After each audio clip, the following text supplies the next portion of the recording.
a nod to retro holiday baking, coming right up on Weekend at the Cottage.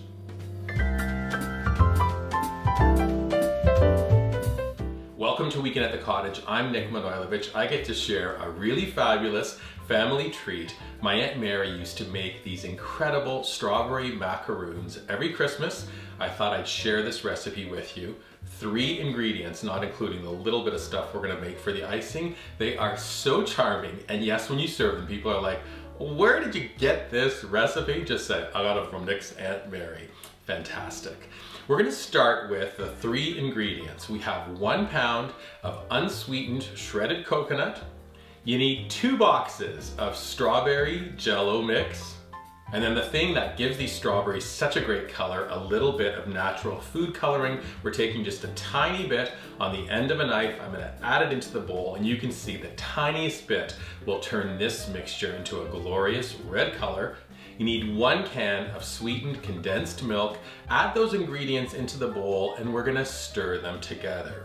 Now we need to form the actual strawberries. Bring the mixture together, and now when you put your hands in the bowl, you form it into that kind of like cone shape.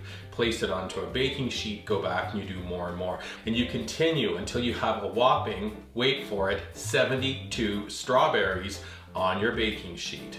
Now we're taking another small bowl and we're gonna make the little icing. And when you make your icing, you're gonna be able to form this very cute little strawberry leaf on the top of your holiday cookie. So we're starting off with 1 cup of icing sugar. Add 2 tablespoons of butter at room temperature.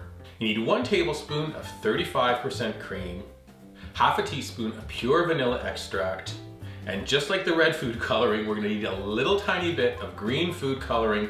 Now we take a spoon, we're gonna mix our icing together, transfer it into a piping bag and trim off the very end, and then you'll be able to make a cute little pattern, little strawberry leaves on the top of your strawberry macaroons. Don't get too fussed about the icing of your strawberries. It's supposed to be fun and fanciful. This is the holidays after all. Now before I try one, a reminder, head to weekendatthecottage.com. We have a bunch of cookie recipes there for you to enjoy. Please subscribe to our website while you're there. After that, head to our dedicated YouTube channel. We have wonderful playlists for holiday baking there for you to reference. And don't forget to take a picture of your strawberry macaroons. Post it using hashtag #WeekendAtTheCottage on your favorite socials, Pinterest, Instagram, Facebook, and Twitter. Hopefully, I've inspired you to make this retro holiday treat. Strawberry macaroons, pretty fantastic. Happy holidays. Oh, great.